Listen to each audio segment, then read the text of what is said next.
Le groupe des 4 chevaux s'élança. En tête, il y avait le chef, qui menait ses 3 compères. Il essayait de se remémorer ce que l'ancien avait dit la veille dans la clairière.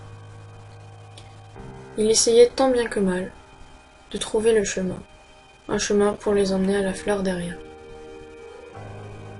Il se posait la nuit, à l'abri sous un arbre, pour être protégé de la pluie et pour ne pas être repéré.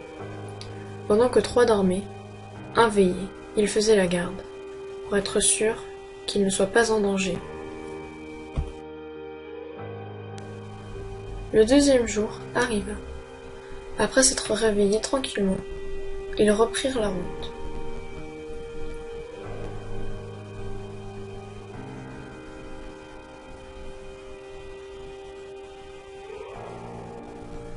Et bientôt, le premier obstacle arriva. Comme promis, la forêt était là. Elle était longue et paraissait très dure à pénétrer. Bon, je vais y aller en premier, et vous me suivrez après.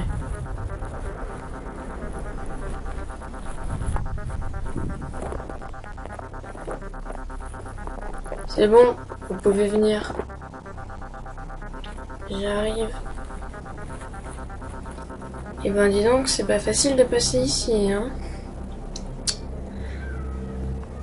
Ouais, ça, c'est sûr. Bon allez, continuons. Attendez, j'ai entendu un bruit. Qu'est-ce que c'est? Vous l'avez entendu aussi? Oui, je sais pas d'où ça vient. Ça fait peur quand même. Bon, on fera mieux de se dépêcher. Continuons.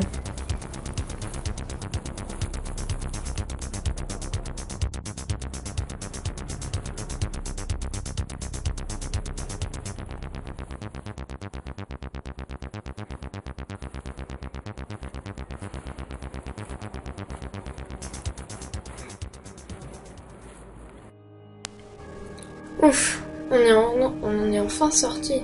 C'est pas trop tôt. Je sais, ça a été long. Mais on a réussi la première épreuve. La forêt est passée. Bon, le soleil se couche. On ferait mieux d'aller trouver un endroit où se reposer. J'ai vu un endroit là-bas. Très bien.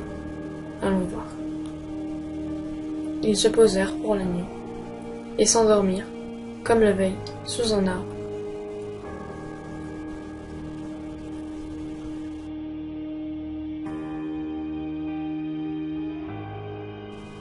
Mais le chef se demandait quand même. Est-ce que je vais réussir à trouver cette satanée plante et à sauver mon fils d'une mort certaine? Le lendemain matin, ils reprirent la route. Et après quelques kilomètres de marché, ils trouvèrent le monde des géants. Waouh, c'est immense. Alors c'est ça le monde des géants? J'imaginais ça grand, mais pas autant, quoi. C'est vraiment gigantesque. Bah, tu t'attendais à quoi? C'est très impressionnant quand même. Waouh. J'ai entendu quelque chose. Qu'est-ce que c'est? Ça vient vers nous, ça se rapproche. Oh, c'est un chien. Un chien géant. Génial. Ne bougez, surtout pas. Il va partir. C'est sûr, mais déjà à la base j'aime pas les chiens. Alors en plus, si c'en est un géant, j'ai peur. Non, t'inquiète pas, ça va aller, bouge pas. Il va finir par s'en aller. Ah, mais... Ah, ça va, t'es tombé, ça va, tu t'es pas fait mal? Non, ne t'inquiète pas pour moi. Reste calme et respire. Oh, ok.